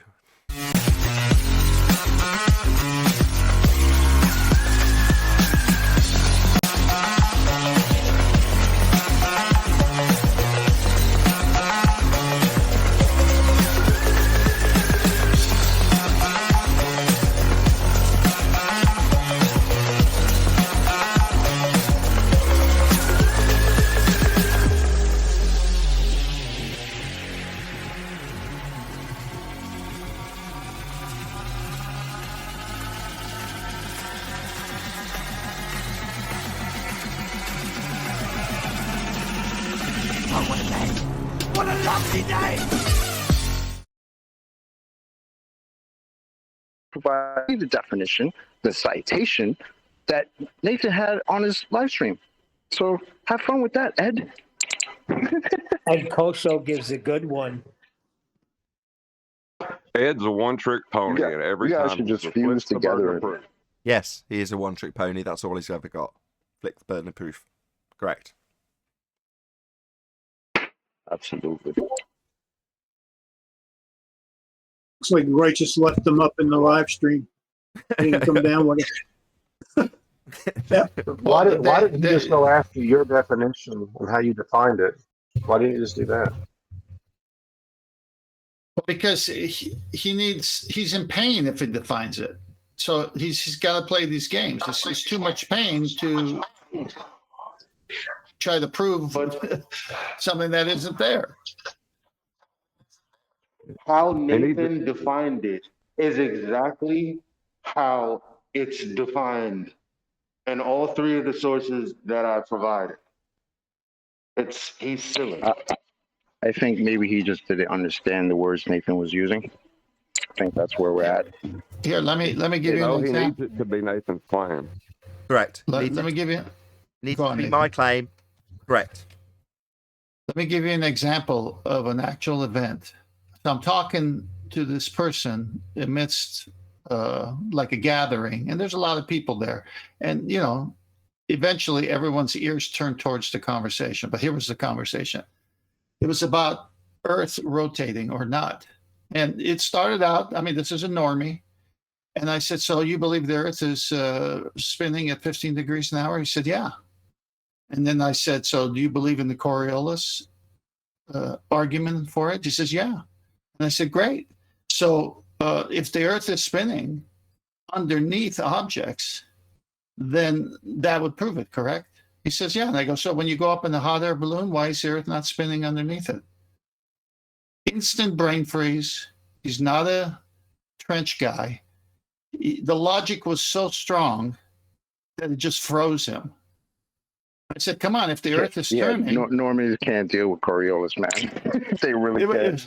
It was epic. It was epic. I've seen heads spin off of this argument with regular normies who try to dabble into Yeah, but this. he's right. You can't.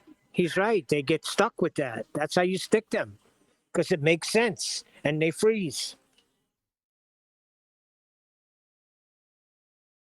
But that's a normie who had logic like a stop sign. Say, wait a minute, you do know you're going to break logic if you continue in the vein of argument you were, because here's a logical statement that I'm stopping you. I'm your brain. Listen to me, son. And they don't even listen to their own. Well, what he's trying to do is make you have the positive claim, right? That's the best way to defend it, is make it seem like you have the positive claim and then debunk your claim. Correct. Same thing's Yeah, your true with reference Earth frames curve. are ruined. So the same principle is applied to Earth curve, and this has only been verbalized. I can't remember who to give credit to, but somebody, might have been Chocolate, brought it up. So when it comes to seeing too far, as a flat earther, you will hear that a lot. Now, it just used to annoy me, and I'd say, no, don't phrase it that way. But it didn't occur to me why. Well, why? Well, because it's useful to get it to be the positive assertion with a presupposition that's biased towards the globe in the first instance. So if you can get a flat earther to say, this lighthouse can be seen too far away, then you've already got them making an assertion that there's an Earth curve edge that should be in the way but isn't. So then the argument becomes about why you're seeing something that you assume you shouldn't be able to see. And it's the positive claim from the flat earther that it's being seen too far away. Well, that puts not only the flat earther on the back foot, it puts the globe believer in the positive assertion position. Everyone's paradigm is hinging around the begging the question fallacy about how far it should or shouldn't be seen based on a globe. So that's all advantageous to the globe belief. Well, when a flat earther says that, I'm going to start having to point that out. No, it's not too far. You just see it. What do you mean too far? Unless, what? unless like the black swan, you do it in the modus tollens, right, Nathan? Well, yeah, if you take them through the logic of where they should or shouldn't see it first, they've then got to tie their anchor, or whatever you'd phrase it as, to their physical geometric sphere edge limitation that they formerly thought was going to block boats or buildings or whatever they're going to make as that assertion, the limitation to their geometric view, whatever. But then once you take them through the black swan and they have that logic accepted, well, then they've got nowhere to go when you point out that it's beyond the geometric limitations of their sphere, radius 3959.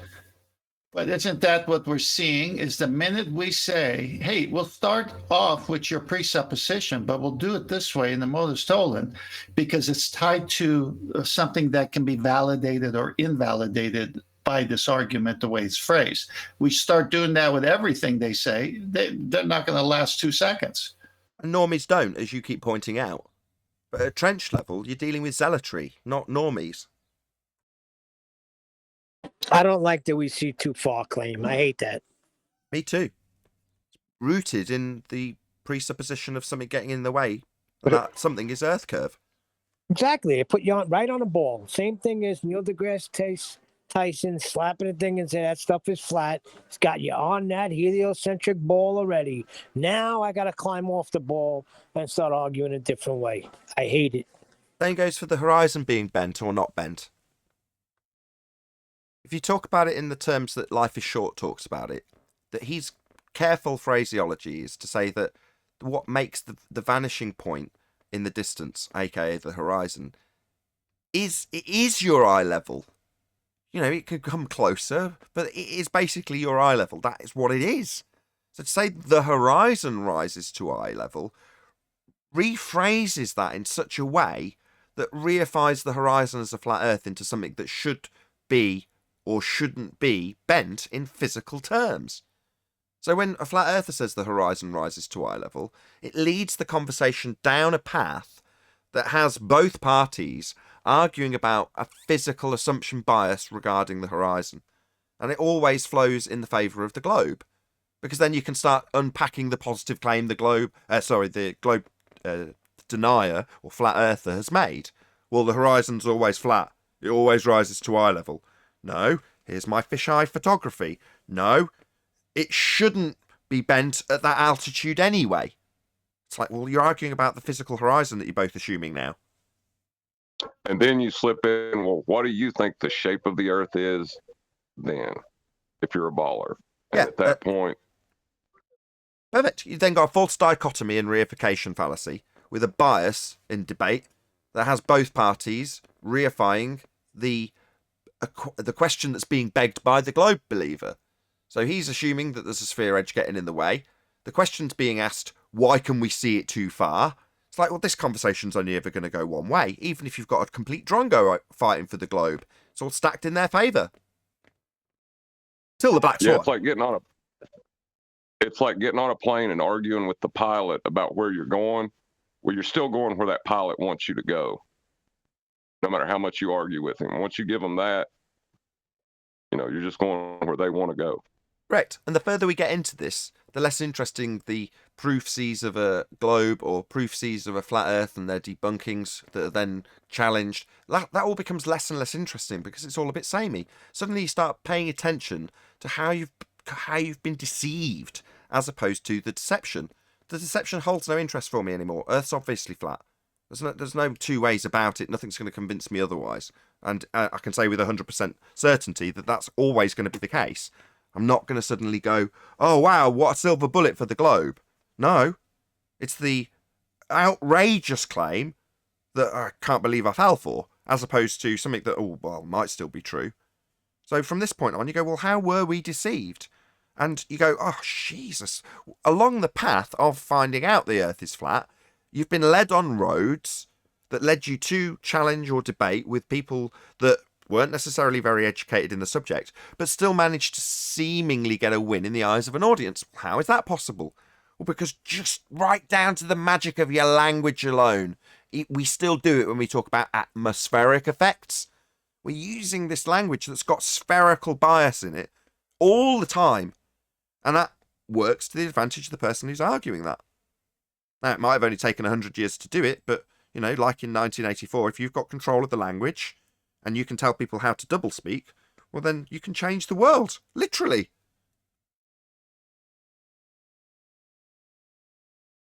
Well said.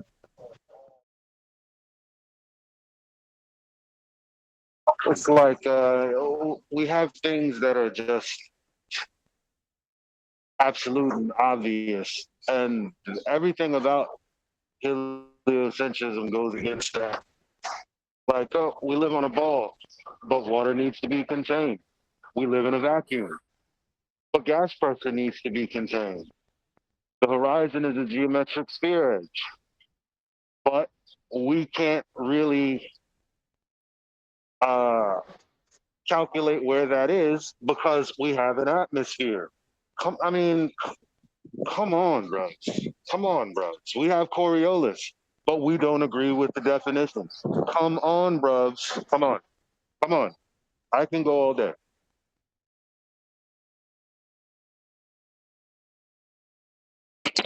You got to the point where you're like, just cut it out already. Come on. Just nonsense. Yeah, I'm trying. I'm talking. I'm looking at. I'm talking to the people in the chat, and it's like, in order to not be disrespectful at this point, I just have to stop engaging because what are you gonna do? That's correct. That's why I get live muted all the time, where I have to shut up. I have to, because they get on your nerves in a matter of seconds. Yeah, fundamentalist religious zealots are quite irritating. Yeah, and now that you said that again, I'm sure they'll go in another rant about how they're not in a religion. Yeah, they and are. Yet they are. Yeah, they've got the sun at the centre of their world. The name of their worship is in the title of their belief, heliocentric. Yeah, I like walking around my job and telling them, "Oh yeah, you're in a religion," and they laugh at me and tell me, "Ha ha ha! Oh yeah, who's Helios?" That's right. They all just look Helios. at me. Got it. Thank you. Helios, Ra. What's the other one? Solus. Who are your planets named for? Who are the planets named for again? Gods. All gods. Oh, okay. Yeah, Just it was easier saying. to. Here's It was another way to easier look to. at it, guys. Just to kind of go along with it. They look to the stars as the ancients looked to the gods in the sky to tell them what the earth was about. Very well put. It was easy to juxtapose this for my 4-year-old. Without any bias or telling her what to believe or not believe. I could easily say, some people believe, and then I gave her a Lion King example of what the Lion King told Simba the stars were. And then I told her about gods. Then I told her about planets. And they're all bundled together. Well, what are they? Well, they're justifications for what the sky is, called religions. She got it immediately. Okay. So some people think that there's angels up there. Some people think that there's giant rocks. Some people think that there's lions. Okay. Got it. Religion. Okay. What is up there, Daddy? I don't know. That's the end of that conversation. Yeah, anybody trying to tell you what the stars and the heavenly bodies are, I think that's what qualifies it as a religion. Yeah. The newest religion just happens to have a model that puts the sun at the centre of your world and you rotate around it. And the rest of the existence of your place where you live is bleak and empty. Well, it's just a worldview based on their assumptions that the sky is an empty vacuum, in violation of natural law, I might add. That doesn't mean that that's what the sky is. Oh, but they've got pictures from space. What, the presupposition they're having you believe is a religion? Well, yeah, that's just a magic trick. Look, they're on high wire. It's obvious. That's a trapeze. No, it isn't. They're in space. Okay, well, you're a fundy. What do you want? I give up. Okay? The lights in the sky are actually rocks falling around other rocks. Okay, whatever. Or they're lions. Whatever you prefer. I got a quote for you, Nathan. It's out of the Chronicles of Narnia by C.S. Lewis. And this is, "In our world, said Eustace, a star is a huge ball of flaming gas. Even in your world, my son, that is not what a star is, but only what it is made of." It doesn't tell you what a star is. Even if you can determine what it's made of, it doesn't tell you what it really is.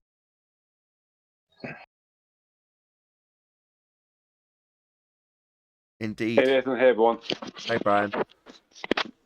You came up in conversation earlier when we were asking about the distance to the sun. I was like, oh, if they don't have our values to calculate astronomical units, that leaves Einstein a bit buggered, doesn't it? Yeah. You know what we deal with?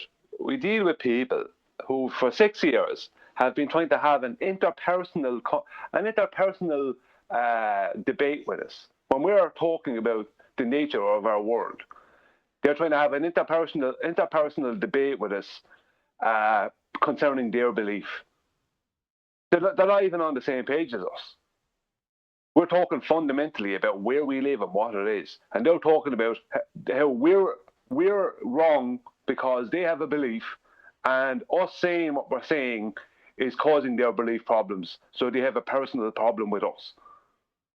You know what I mean? There's no conversation. Sounds more like they There's have never a been a personal problem with their belief. That's what that sounds like. Well. Because if you didn't have a problem with your belief, then you wouldn't have any problem with me not agreeing with your belief. That's why I ask people when they get all snippy. I'm just like, but why all the feelings? I don't get it. We're talking objectively, aren't we? Why do you have feelings? Because I don't think the floor is a ball, so now you think I shouldn't exist or something? I don't understand. Even Christians don't go into like atheist servers day in, day out, or other religious servers. Like exactly, you let them rock, right? Not true. That's not true. Exactly. That's not true. Well, maybe for the most part, it's not true. There always will be those that just seek to just, be a troll. But for the most part, people aren't doing that, I don't think. Huh? Well, I think the big difference is that anyone who does do something like that, now the ballers are obviously the most massive example of this, are people who won't accept that what they have is only a belief. You can't support it as a proof. You can support it as a belief only, right? So they are in a position where they can't accept that they only have a belief. It was that engineer. There was a video an engineer guy brought out. He works for an engineering company. I don't know if he's something to do with engineering, and a lad in Northern England. And he brought out a video how when he actually tested the globe, because he heard about this and he said he'd test it, test what he could find out from an engineering point of view. And he said, no, it's not a globe. And he said, you just have a belief. That's not verbatim, but that's basically what he said. He said, you just have a belief. I thought it was a globe too till I tested it, and now I can't find any evidence, he said. And he said it's just a belief. And it's fine, you can have a belief, but it's just a belief. But these people, like Ed will not accept that what he has is a belief and not proof, evidence, and knowing. That's the problem. So they're not even listening to our argument. Our argument doesn't matter, or the fundamentals of our argument, which is we're talking about the nature of our world. They're not even there. They're mentally not there. And it's so bad that he comes in and doesn't even want to argue about the actual argument. He wants to argue about the definition of what the argument should be. Yeah, that's exactly what I'm talking about. It's interpersonal nonsense. Instead of dealing with the actual, do we see this drift? No. So that's not there then. You know what I mean? But where did he go? Because again, he asked for something to be done. His demand was met. He posted 3 sources. They basically say what Nathan said, and he's gone. As long as he can keep from making a claim, right, and he's just attacking what you say it is, then in his mind, he can keep it as a globe.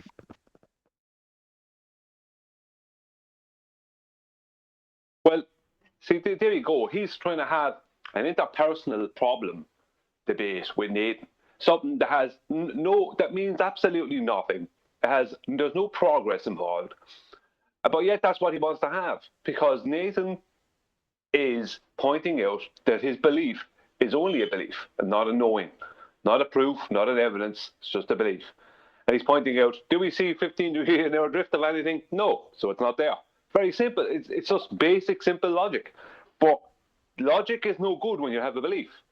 I believe things, but I can't prove them. So I'm not going to have an argument with someone because they say, something logical that gets in the way of my belief. What can I do? You know, I have to accept I believe it. Until there's proof, it can only be that. You asking me something? No, I was just stating that you just point out very logically that there isn't 15 degrees an hour drift. And that's that. And Ed wants to have an interpersonal argument with you about the definition you use of Coriolis.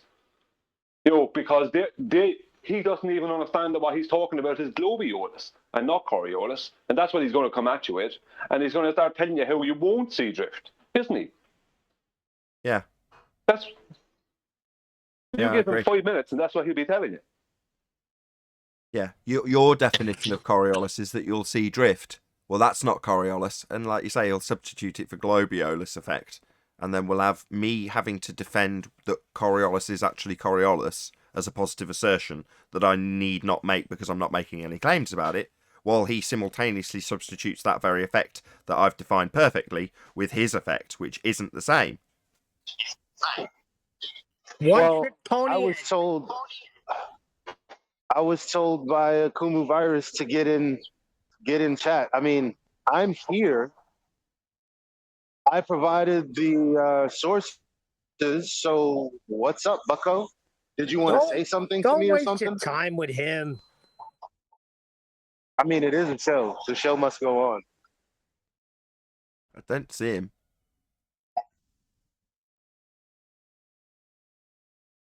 Yeah, I guess you're right. If he wants to get smacked around a little more, he could come in. I want to hear I'm trying to say. Sorry, John, go on.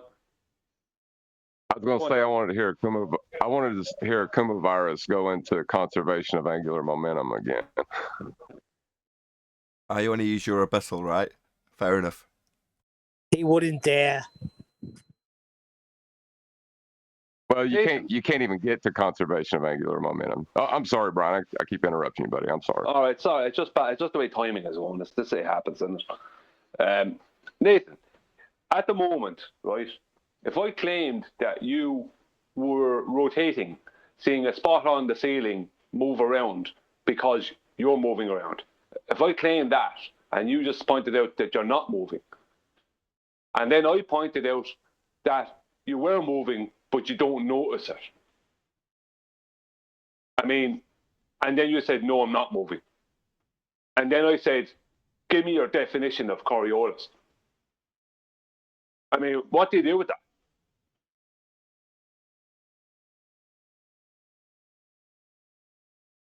It depends. I lost track. Were you making the positive claim that you are turning beneath the dot that you see moving, implying that you are actually on a roundabout or whatever? Yeah, no, I'm implying that you're rotating. You're telling me you're not. Then I'm telling you, and you're telling me you're not rotating because you would see this if you were. And I'm telling you that you are rotating, but you wouldn't notice it. I see. Yes, That's correct. what I see. I'm claiming. So to summarise, what you're saying is their claim is that the 15 degrees an hour deviation you would observe if we were turning underneath as is claimed, that's thrown to the wayside. And the initial gambit is to say this spot on the ceiling that isn't moving because I beg the question that we're turning beneath it, but it displays no effect. Yeah, and it's at this point that I want to have an argument with you about the definition of what rotating in a chair is and or not rotating in a chair is. Right. Should I summarise Coriolis? I've got an audience, so I might as well. So, to example Coriolis would be to have you on a roundabout. The effect will always be you observing the effect. So it's you on a roundabout turning beneath anything else that's not on the roundabout. For example, a tree branch. So the tree branch hangs over the top of the roundabout. Now, as you move towards the tree branch, it looks like the tree branch comes towards you. Now, that effect is very much a real effect. That is to say that as you turn beneath the branch, if it was low enough, you would hit it. So it's a very real effect. The reason it's described as a not actual deflection is because you're describing how the branch moves. And the branch doesn't move. You turn beneath the branch, causing it to look like it moves. Now that looking like the branch is moving is Coriolis deflection. And it's caused by you turning beneath it. So likewise, you're on the same roundabout, but this time you're going to look at an aeroplane in the sky. Now as you turn on the roundabout, looking at the plane, from your vantage point, the plane turns around in the air. It was going one way, then it's going the other.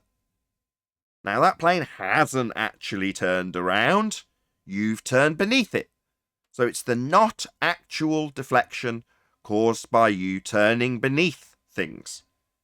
Therefore, for Earth to have Coriolis effect, you have to observe things deflecting because you're turning beneath them. And we don't observe that effect. Nothing drifts because we're turning beneath it. We're not turning beneath things. Debunking the claim and necessitating fundies from the globe side of the argument to defend why we don't see the effect. The effect being 15 degrees an hour drift as we turn beneath things, which we don't observe, so they defend why we don't observe it rather than defending the claim that we do.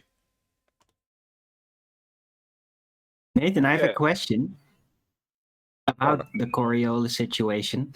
And of course, it's not actually happening in the world because we're stationary. But I've always been very puzzled as to why there's such a thing as Coriolis force if it's not an actual and only apparent thing that's happening. Why do they call it Coriolis force? Why is it officially Coriolis force? As you rotate beneath the tree and you smack into the tree, be careful with my phrasing. So you turn beneath the tree and smack into the branch. The Coriolis force of the branch moving towards you would be the not actual effect of Coriolis exhibiting a force. So it's a not actual force. Why? Because the branch didn't come towards you and smack you. You moved towards it. So it's kind of like gravity. It's not actually a force, but you can think of it as a force. You can Why do they call it Coriolis force, though, then? You can think of it... seems so nonsensical. Well, you can think of it as the tree coming towards you and hitting you. Oh no, the tree's coming towards me. Bang! Oh no, I'm going to think of that as the tree, which is stationary, moving towards me. No, mate, the tree's rooted into the ground and not moving at all. You move towards it. That's the Coriolis force that you experienced. Yeah, but we don't actually experience it. It's just another way to describe something that in actuality, admittedly so, is not happening. It just seems to happen. Why would you designate something that only seems to happen from a perspective a force? When force actually implies a physical thing that happens. Because it's... Well, that's a good question. I asked Paula because it's in the definition, which made no sense to me at first, but now makes perfect sense. Your reference frame in Coriolis effect is non-inertial. That is to say that from your point of view, you and the ground you're attached to isn't moving. So it's a non-inertial turning reference frame. Sounds counterintuitive, right? No. If you're on that roundabout and you're having a picnic, for the sake of argument, and you move the sandwiches around on the roundabout, and you eat the sandwiches on the roundabout, none of the sandwiches are flying away. You're just picking them up off the roundabout because your frame of reference locally to you is not moving. The ground beneath your feet stationary, right? In reference to you, you're both moving together. Therefore, the frame of reference you are experiencing is non-inertial, and what you're experiencing as a not actual force is happening in an inertial reference frame. In other words, you're experiencing the tree moving, a not actual effect from a non-inertial reference frame. So your reference frame is from your position not moving, and stuff around you seems to move.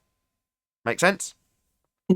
Almost. It's still, though, the whole thing, and even how you describe it, it seems to focus on a misinterpretation of the mind observing something when there is actual displacement happening. It's you, and you are the thing that is causing the force that will make things smack into your face because you're rotating underneath it, etc., etc. So it just seems like, oh, there is a Coriolis force, but no, nothing about the experience that is described as Coriolis actually has forces applied to it. It's purely a perspective thing, a conceptual, a relative thing. That's correct. I think that's correct. That's correct, Darwin. Yes. In terms of the description, your frame of reference is not inertial. It's non-moving. It's a non-inertial reference frame that you're experiencing and describing things that seem to move but don't. Therefore, there is no force involved in that description. You're describing the not actual effect of the tree smacking into you. Doesn't mean you're not going to smack into the tree. It doesn't mean that the cause isn't because there's motion in the roundabout, because the effect you're describing is the effect of the tree coming towards you in Coriolis effect. Right, but it's a perspective thing. It's because of the observer interpreting it inverse, like the other way around of what it really is, because of the self-centric observation vantage point, I guess. Correct. But that means that none of anything that is correct. Coriolis is actually physically real. It's only the perception. Correct. It's from your reference frame, from your vantage point. You can only watch something seem to drift as you turn beneath it if you're describing Coriolis. So yes, it's your perception of something drifting towards you, drifting away from you, curving, whatever. When it's actually moving in a straight line, not moving at all, you're turning beneath it. So it's just your perception. Correct, Darwin? That's so odd. Why would they then call it a force and not just stick to deviation? Because deviation can be apparent. You can describe it both ways, and it is. Because you can think of it like a force. Right, so why not make things a little bit more confusing, like with gravity? It seems. I think it Because you became gotta try to convince people, a population of people that live on a flat stationary plane that experience that every day. You have to convince them that they live on a magical spinning water ball flying around in a vacuum. So of course you have to make it confusing, Arwen. Come on, you know this. I think it became a force hour when it started doing two things. When they started bringing in, first of all, the conservation of angular momentum, and then how it causes hurricanes and cyclones or whatever. You know what I mean? So I think that they started changing it to being a force maybe then. Can I just get an address from John in that regard if he's still around? Probably. Go on. Yeah. No, I'm still here. Do you want to repeat that as a positive claim, Brian? And then hopefully we'll get a response from John and then I'll round out. Yeah. Okay, Nathan. That the Coriolis effect became known as the Coriolis force after they started turning it into the conservation of angular momentum and saying that it causes hurricanes and cyclones.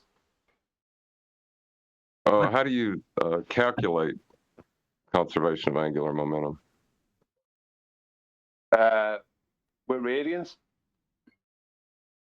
We'll need to measure a radial value. But conservation of angular momentum is actual deviation. Hold on. Don't let John's point get lost in the weeds here. It's calculated how, Brian? You got it once. Just repeat the answer. With radians? Radians, you say? Nathan. Everybody whisper together. Black Swan. Black Swan. Right. But I just think personally, if I may, for the last round out, I really think that the Coriolis force, even calling it that, is actually kind of fraudulent. It should be scrapped. Because it's misleading to call it as Coriolis force. And there's no need to call it a Coriolis force except to fool people. Perhaps. Certainly describable both ways. There's no necessity to call it a force when it's not a force. It's an apparent deflection caused as you turn beneath things on a non-inertial turning reference frame. Beneath an inertial reference frame. With that, I'll say a huge, massive, enormous thank you to both Discord and G+ panels for making today's after show possible. Of course, a massive thank you to all of you in either Nathan Oakley 1980 or Nathan Oakley Premiering streams, hopefully smashing the super chat, liking, commenting, sharing, subscribing, or becoming a Nathan Oakley 1980 channel member. Also, below this video, you can get £50 for swapping your UK electricity supplier to Octopus Energy. I've been Nathan Oakley, and I'll see you all in the next video.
What a day! What a lovely day!